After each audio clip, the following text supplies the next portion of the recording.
안녕하세요. 자영업 다이얼입니다. 배달앱 상생협의체에서 12차 회의 만에 드디어 배달앱 수수료 상생안이 합의가 되었는데요. 배민이 제시한 방안과 쿠팡이츠가 제시한 방안을 논의한 끝에 배민이 제시한 상생안으로 결정이 되었습니다.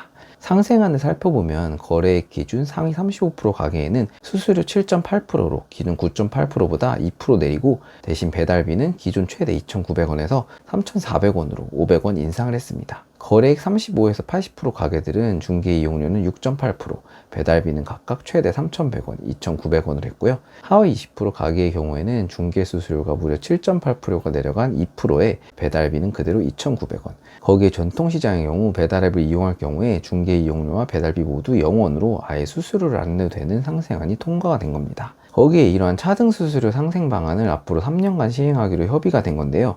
진짜 이번 상생안이 배달앱 수수료가 인하된 것이 맞을까요? 오늘은 이번 배달앱 상생협의체에서 결정한 수수료 차등안의 치명적인 문제점 3가지에 대해서 분석해보는 시간을 갖도록 해보겠습니다. 먼저 첫 번째, 오히려 수수료가 올라감. 이번 수수료 상생안의 문제점은 첫 번째 구간인 거래액 35%에 해당하는 가게들에게는 수수료가 인하가 아니라 오히려 올라가는 가게가 많다는 겁니다. 먼저 객단가를 15,000원, 20,000원 이렇게 두 개의 구간으로 나눠서 살펴보겠습니다.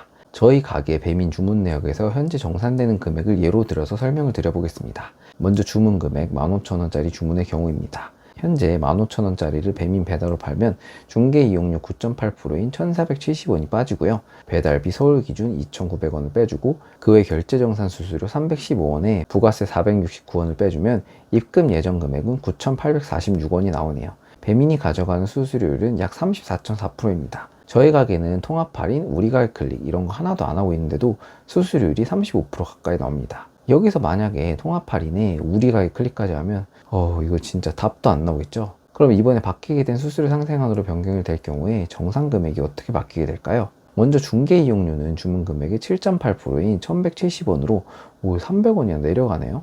진짜 수수료 인하가 맞나 봅니다. 그런데 배달비가 3,400원으로 올라가죠? 그럼 배달비 2,900원에서 500원 올라간 3,400원을 빼주고 그 외 결제정산 수수료는 315원으로 동일하고요. 부가세의 경우 수수료와 배달비, 결제정산 수수료를 모두 더한 금액의 10% 금액이기 때문에 약 489원으로 20원 정도 올라가네요. 그럼 수수료가 바뀔 경우 입금 예상 금액은 약 9,626원입니다. 수수료율은 약 35.8%입니다. 중개 수수료가 2%가 인하가 되었는데 왜 입금 예정 금액은 220원이 줄어들었을까요? 오히려 수수료율이 1.4%가 올라가는데요. 그럼 객단가 15,000원짜리 가게에서 배민 배달 하루 주문 건수 40건으로 계산해보면 한 달 1,200건이니 증가되는 수수료는 220원 곱하기 1,200건 하면 약 26만 4천원입니다. 1년 기준으로 계산하면 약 316만 8천원의 수수료가 증가되게 됩니다. 아니 이게 진짜 수수료 인하가 맞나요? 그래서 혹시 주문 객단가가 15,000원이라 낮아서 그런가? 2만원짜리로 해보면 진짜 인하 됐겠지. 설마 인하 안 되는데 수수료 내렸다고 하겠어? 라고 하시는 분들이 있을 것 같아서 2만원으로 계산해 보겠습니다. 현재 저희 가게 2만원 배민 배달 주문 시 정산 금액을 살펴보면 중개 이용 9.8% 1,960원 빼주고 배달 2,900원, 결제정산 수수료 600원, 부가세 546원 빼주면 입금 예정 금액은 13,994원입니다. 수수료율은 약 30%입니다. 그럼 바뀐 수수료를 계산하면 얼마가 들어오게 될까요? 중개 이용료 7.8% 계산 시 중개 수수료는 1,560원입니다. 400원이나 내려갑니다. 드디어 인하가 된 게 맞나요? 그런데 여기서 배달비가 마찬가지로 2,900원에서 3,400원으로 500원이 올라갔죠. 그리고 결제정산 수수료는 600원으로 동일하고 부가세의 경우 556원으로 10원이 올라가네요. 모두 차감한 최종 정산 예정 금액은 13,884원입니다. 수수료 인하되기 전 입금 예정 금액이 13,994원인데 오히려 110원이 더 적은데요? 아니 그럼 도대체 얼마 이상 팔아야 그때부터 수수료가 인하가 되는 걸까요? 음식 가격을 X로 놓고 두 개의 값이 같아지는 가격을 구하는 공식을 만들어 보면, 그럼 X값을 구해보면 25,000원으로 음식 가격이 25,000원이 넘어가야 그때부터 바뀐 수수료안으로 수수료가 인하되기 시작합니다. 우리 가게 배달 객단가가 25,000원 이하이다? 그럼 수수료 인하가 아닌 인상으로 보시면 되겠습니다. 그렇다고 객단가가 비싼 음식의 경우도 수수료가 엄청 내려가냐? 그것도 아닙니다. 5만원짜리를 팔아도 기존 수수료와의 차이는 약 500원 정도, 수수료의 약 1% 정도의 인하 효과만 있을 뿐입니다. 거래액 35% 상위 업체만 그런 거 아니냐고 하실 수 있는데, 전국의 음식점 업체는 약 70만 개이고 이 중 배민 입점 업체는 23년 말 기준 약 32만 개입니다. 그럼 거의 절반 가까이 되는 업체들은 배민에 입점을 했다는 건데, 수수료 2%의 혜택을 보는 하위 20% 매장의 경우는 배달로는 거의 판매 안 하고 배민에 입점만 돼 있는 가게일 확률이 매우 높습니다. 23년 말 기준 32만 개의 35%면 최고 수수료 구간에 들어가는 가게의 숫자는 무려 11만 2천 개입니다.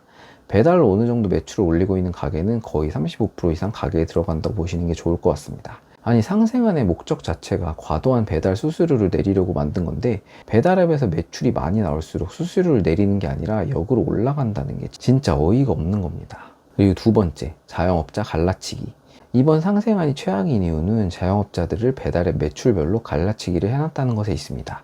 예를 들어 본인의 가게가 이번 상생안 이후로 거래액 하위 20%에 들어서 수수료가 9.8%에서 2%로 낮아지는 가게가 되었다고 가정을 해보겠습니다. 여태까지 배달앱 수수료 높아서 배달 주력으로 안 했는데 이번에 수수료도 낮아졌겠다. 이제 공격적으로 가격 내리고 싸게 팔아서 배달앱 매출 좀 올려볼까 하면서 분명히 가격을 내리고 배달앱 영업에 적극적으로 뛰어드는 사장님들이 분명히 나옵니다. 또한 배달 매장을 두 개로 쪼개서 낮은 수수료를 적용받기 위해 업장을 더 내는 등의 편법이 분명히 나올 겁니다. 그럼 결국 이러한 가게들에서 배달앱 가격을 내리면서 공격적으로 영업을 들어올 경우 기존 가게들의 경우에는 높은 수수료에도 불구하고 이러한 경쟁에서 버티기 위해 가격을 내리고 가뜩이나 적은 배달 마진이 더욱 적어지는 악순환의 고리에 빠지게 될 확률이 매우 높습니다.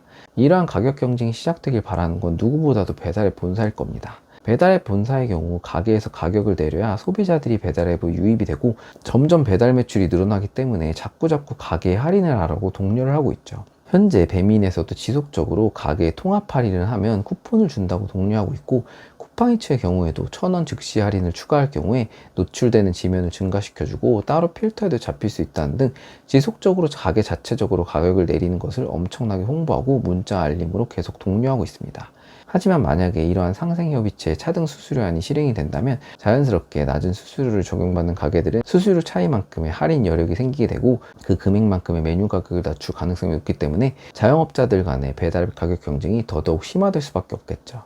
그리고 세 번째, 3년간 터치 불가. 가장 큰 문제는 이번에 통과된 상생안이 내년 초부터 3년간 시행된다는 겁니다. 그 말은 3년 동안은 이번에 통과된 상생안을 방패로 이제 배민 쿠팡은 수수료 내리는 압박에서 벗어날 수 있게 된다는 겁니다. 앞서 살펴봤던 것처럼 실제로 수수료 인하가 아닌 수수료 인상이 되는 자영업자들도 많은데도 불구하고 자영업자 단체와 공익위원, 배달앱들이 모두 모인 상생협의체에서 이번 상생안을 타결시킴으로써 이제는 원하는 대로 수수료 내렸는데 뭐 더 이상 어떻게 하냐라고 말하면 이제 방법이 없는 겁니다. 실제로도 모양새도 이쁘게 잘 나왔습니다. 최저 구간의 경우 수수료가 2%이고 배달비는 올렸지만 어쨌든 최대 수수료율도 9.8%에서 7.8%로 2% 내렸기 때문에 기사로 제목 뽑기에도 좋죠. 거기에 전통시장 수수료 0%, 생색내기 얼마나 좋습니까? 앞으로 전통시장 들어가서 배달 장사 해야겠네요. 실제로 여러 뉴스 기사들에서 배달앱 수수료 인하가 합의가 되었다, 최소 2% 이런 타이틀로 나오고 있는데 장사를 하고 있는 저희 자영업자 입장에서는 정말 어이가 없을 따름이죠. 이렇게 합의를 끝내버리면 배민 쿠팡에 면죄부를 지어준 것이나 마찬가지인데 정말 앞으로의 배달 시장이 막막할 따름입니다. 3년 동안은 이제 수수료가 높아도 이제 더 이상 방법이 없습니다. 배민은 이번 상생안을 바탕으로 업주와 상생 성장에 앞장서겠다고 말했는데요. 또한 우아한 형제들 관계자는 정성스럽게 음식을 만들어 소비자에게 제공하면서 묵묵히 생업을 이어가는 자영업자에게 든든한 파트너가 될 수 있도록 힘쓰겠다고 밝혔습니다. 저는 그냥 말이 안 나옵니다. 이번 상생안이 나오고 저희 유튜브 커뮤니티에 상생안에 대한 찬성 반대 투표를 올렸는데 2일 동안 2,200명이 투표를 해주셨는데요. 이 중에서 80%가 반대일 정도로 현재 압도적으로 반대가 많은 상황입니다. 또한 여러 자영업 커뮤니티에서도 이번 상생안에 대해서 정말 잘못되었다는 말들이 많이 나오고 있는데 이게 정말 자영업자들을 위한 배달앱 수수료 상생안이 맞는 건가요? 정말 이러한 상생협의안이 그대로 실행된다면 이건 정말 상생협의안이 아닌 살생협의안이 되어버리고 말 것입니다. 결국 이런 식으로 가게 된다면 플랫폼법 입법만이 유일하게 남은 길로 보입니다. 소상공인 입장에서는 이제 더 이상 대응할 수 있는 방법이 아예 없어 보입니다. 오늘의 영상은 이것으로 마치겠습니다. 감사합니다.